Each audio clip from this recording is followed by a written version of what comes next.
அதிகாரி என்ற டைட்டில் எப்படி உங்களுக்கு நினைவுக்கு வந்தது? அந்த பாடலை பாடும்போது என்னோட மனைவி அழுகிறாங்க, என்னுடைய பிள்ளைகள் அழுகிறாங்க. கொஞ்ச நேரத்தில் பெரிய அழுகுரல் கேட்குது. என்னன்னு பார்த்தா முன்னாடி இருக்க ஆட்டோ டிரைவர் அழுதுட்டு இருக்காரு. கர்த்தருக்காக நான் செய்வதை நான் மிகவும் நேர்த்தியாகவும் சிறப்பாகவும் செய்வதை நான் எப்பொழுதுமே நான் விரும்புவேன். அப்போ சிடிக்காக ரொம்ப கேட்சியா வைக்கலாம் யோசிச்சுட்டு இருக்கிறப்போ என்னுடைய மனைவி வந்து வேதம் வாசிக்கிட்டு தான் இந்த யாத்திராகமத்திலிருந்து 15வது அதிகாரத்தில் நானே உன் பரிகாரி ஆகிய கர்த்தர் என்ற வேத வசனத்தை அவங்க வாசித்து கொண்டிருந்தாங்க. அப்போ வாசிக்கும் பொழுது எங்க பரிகாரி எப்படி இருக்கு அப்படின்னு சொன்னாங்க. ஓ அப்படி சொல்லிட்டு யோசிக்க, பரிகாரி இயேசுவே பரிகாரி இயேசுவே என் பரிகாரி இயேசுவே.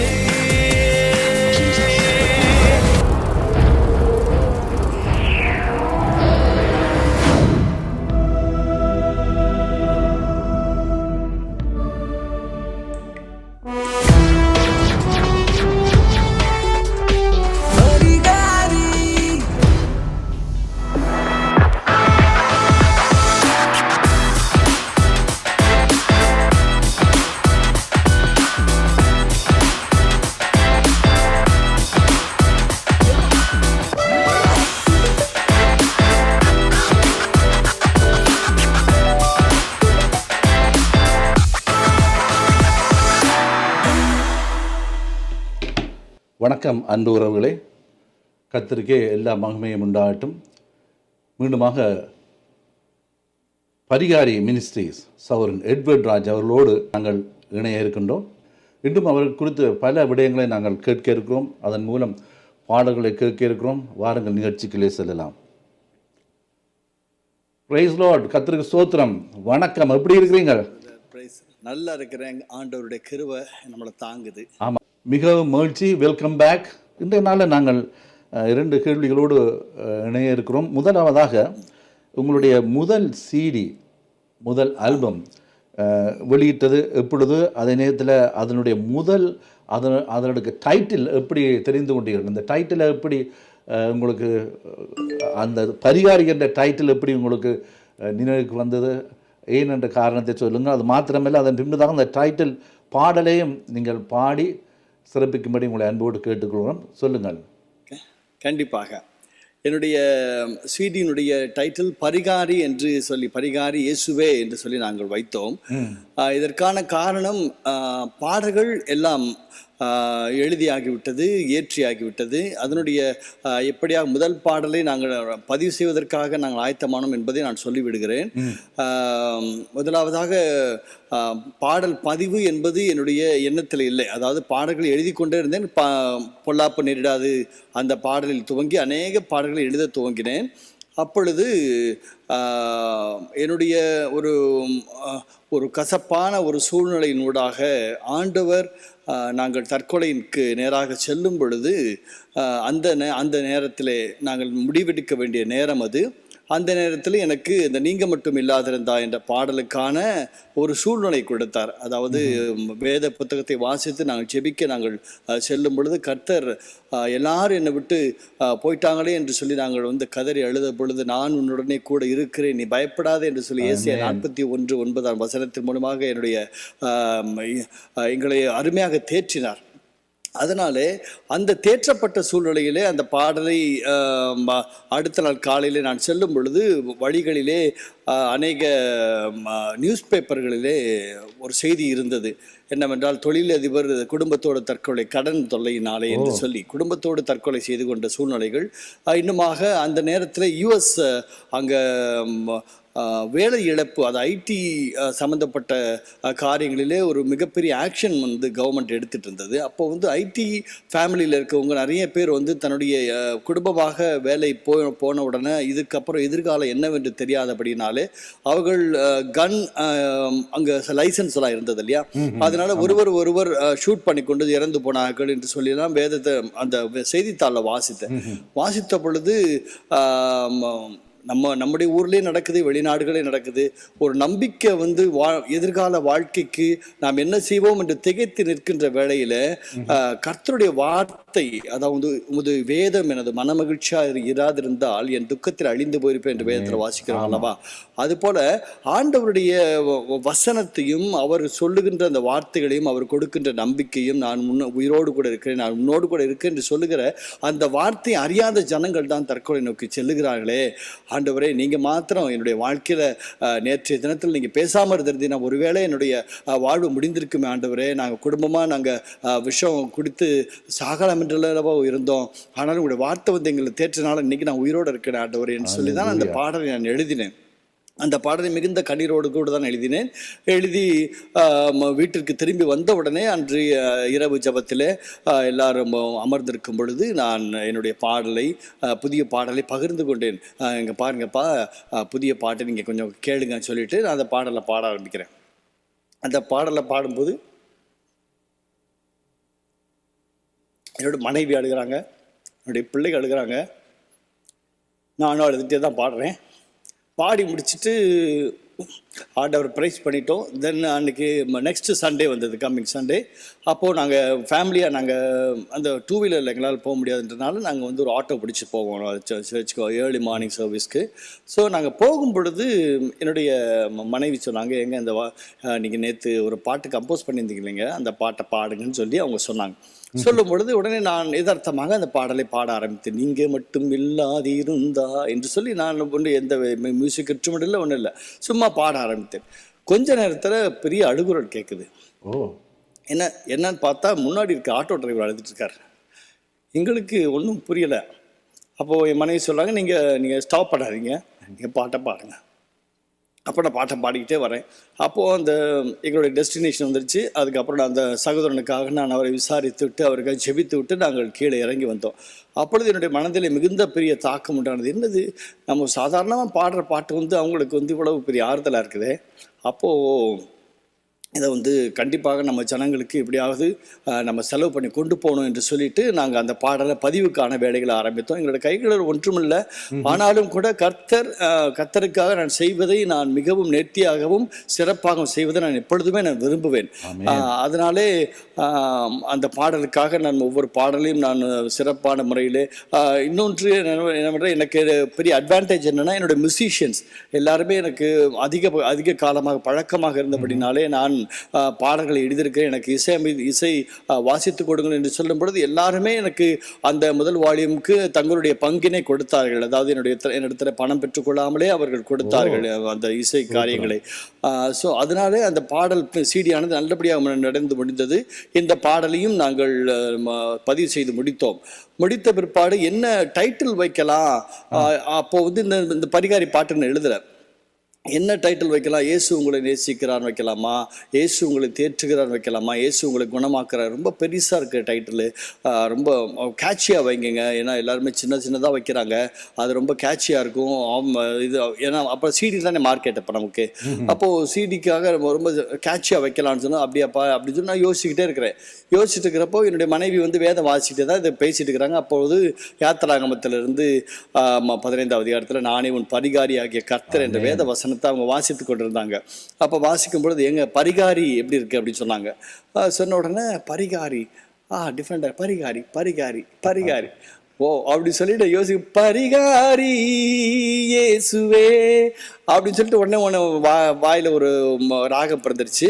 பிறந்த உடனே இது அப்போ பரிகாரினா என்னன்னு சொல்லணும், நம்ம பரிகாரினா மக்களுக்கு தெரியாது, திடீர்னு பரிகாரின்னு சொன்னோம்னா என்னன்னு கேட்பாங்களே. அப்போ அதுக்கான ஒரு அர்த்தங்களை நம்ம உருவாக்கணும், அதுக்கான அர்த்தத்தை சொல்லணும்னு சொல்லும் பொழுது அப்போ அவர் தான் நம்முடைய வாழ்க்கையில ஒளியேற்ற வந்தாரு, அவர் தான் என்று சொல்லி அந்த பாடலை குறித்து கொஞ்சம் கொஞ்சமா நான் திங்க் பண்ணும்போது அது கிட்டத்தட்ட 1 மணி நேரத்துக்குள்ளாக, அதாவது நான் அந்த டைட்டில் யோசிச்சு அதை முடிவு பண்ணி முடிக்கணும். என் வாழ்விலே ஒளியேற்றவே பிறந்தார் என்று சொல்லி அது உடனே அந்த ராகம் வந்துருச்சு.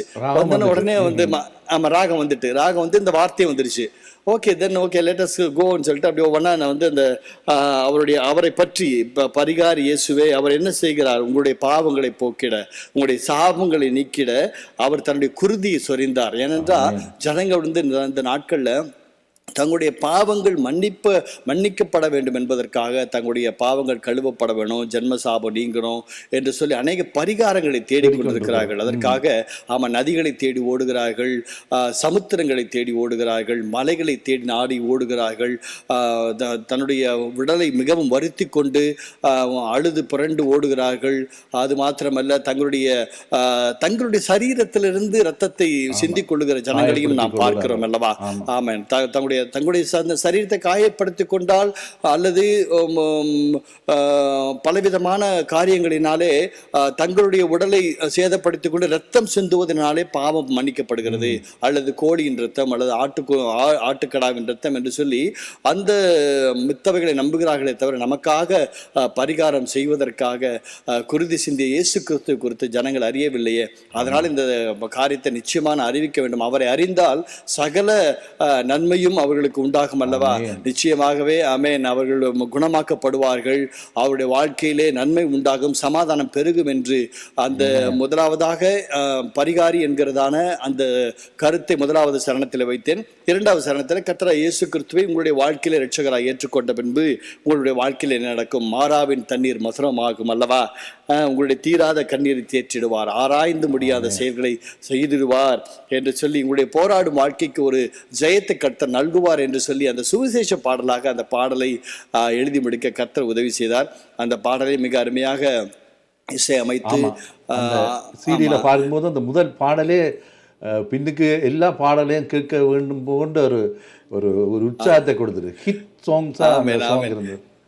ஆமேன் ஆமேன். நிச்சயமாகவே இந்த பாடல்களுக்கு ஃபாதர் பெர்க்மன்ஸ் வந்ததை குறித்து நான் கொஞ்ச நாள் அதை கொஞ்சம் லேட்டர் கூட பேசலாம். ஃபாதர் பெர்க்மன்ஸ் வர வைக்கிறது ரொம்ப கஷ்டப்பட்டேன். அதை குறித்து கூட நான் உங்கள்கிட்ட நான் பேச விரும்புகிறேன் நான். ஸோ இப்பொழுது அந்த பரிகாரி பாடலை நீங்கள் கேட்குறீங்களா? பரிகாரி பாடல் ஆவலோடு இருக்கிறோம். உங்களோட ரெக்கார்டிங் இல்லாதபடிக்கு உங்களோட கலையத்திலிருந்து நேரடியாக எங்களுக்காக மக்களுக்காக ஆண்டோடைய நாமத்தின் மகிமைக்காக இந்த பாடலை பாடும்படி உங்களை அன்போடு கேட்டுக்கொள்கிறோம். என் வாழ்விலே ஒளியேற்றவே பிறந்தார், மரித்தார், உயிர்த்தார். பரிகாரி இயேசுவே, எந்தன் பரிகாரி இயேசுவே. பாவங்கள் போக்கிட, சாபங்கள் நீக்கிட குருதி சொரிந்தாரே. மண்ணாக மாந்தரை விண்ணகம் சேர்த்திட தன் ஜீவன் துறந்தாரே. பரிகாரி இயேசுவே, உந்தன் பரிகாரி இயேசுவே.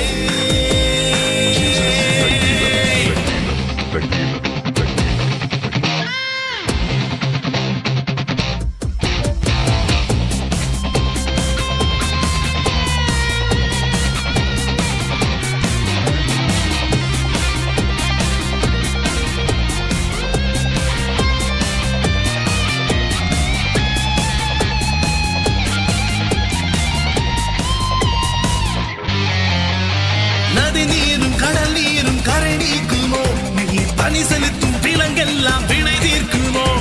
நடந்தாலும் புருண்டாலும் அது தீருமோ, அட நீ சிந்தும் ரத்தம் உன்னை குணமாக்குமோ.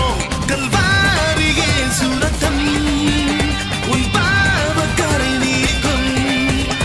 என் இயேசு குருதி மட்டும் உன் சாப வினை தீர்க்கும்.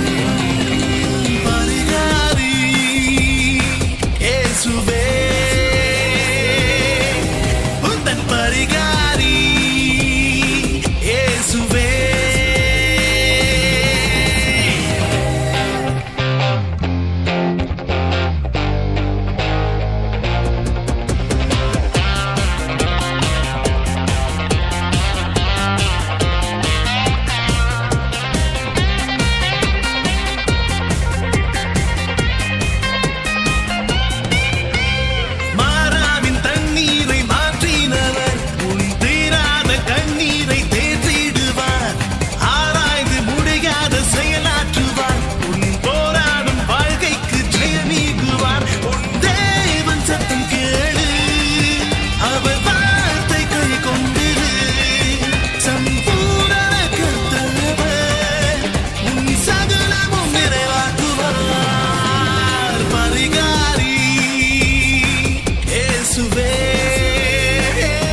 அருமையான பாடல், மிக அற்புதமாக இருந்தது. நீங்கள் சொன்னபடியே இந்த பாடல் ஒரு ஹிட்டான பாடலாக இருக்கிறது. சொல்லுங்கள், இந்த பாடல் ரெக்கார்ட் பண்ணும்போது, பதிவு செய்யும்போது ஏதாவது அனுபவங்கள் கிடைத்ததா? ஆமாம், விசேஷமாக ஃபாதர் பெர்க்மன்ஸை வந்து என்னுடைய இந்த பாடலுக்காக, பாடல் சீடிக்காக அவர் அறிமுகப்படுத்தினால் ரொம்ப மிகுந்த ஆப்டாக இருக்கும் என்று சொல்லி நான் இருதயத்தில் வாஞ்சித்தேன். ஏனென்றால் அவருடைய ஒரு நல்ல அபிஷேகம் பெற்ற மனிதர். அநேக பாடல்களை நம்முடைய சமுதாயத்திற்கு, நம்முடைய ஜனங்களுக்கு, தமிழ் ஜனங்களுக்கும் மட்டுமல்ல எல்லா மொழி பேசுகின்ற ஜனங்களுக்கும் ஆசீர்வாதமாக அவருடைய பாடல்கள் வந்து கொண்டிருக்கிறது. அதனால் அவர் இந்த அபிஷேகம் பெற்ற மனிதனுடைய வாயிலிருந்து நல் வார்த்தைகளை பெற வேண்டும் என்று மிகவும் வாஞ்சையோடு கூட இருந்தேன். அதனாலே இந்த பாடலுக்கான அறிமுக உரையை அவர் கொடுத்தால் மிகவும் நன்றாக இருக்கும் என்று சொல்லி நான் மிகுந்த வாஞ்சியோடு கூட ஏறத்தாழ 1.5 வருடங்கள் அவரை சிடி ரெக்கார்ட் செய்துவிட்டு நான் அவரை ஃபாலோ பண்ணுறேன். நீங்கள் தான்ப்பா இதுக்கு ஜெபம் பண்ணணும், நான் வந்து அதை பண்ணாமல் ரிலீஸ் பண்ண மாட்டேன் என்று சொல்லும் பொழுது அவர் என்னுடைய தொந்தரவு தாங்காமல், இது ஏன்னா ஒருவேளை அவர் நினச்சிருப்பாரோ தெரியல, என்ன சவுண்ட் இன்ஜினியர் இருக்கு, இவருக்கு எப்படி ரெக்கார்டிங்லாம் வரும், இவருக்கு பாட்டு வராது, ஒன்றும் வராது, என்ன தெரியல என்று சொல்லி ஏதோ ஒரு நம்மளை அவாய்ட் பண்ணுறதுக்கு ட்ரை பண்ணிருக்கலாம். ஆனா வந்து ஆமா, என்னத்தை பாடியிருப்பாரு அப்படின்னு சொல்லி.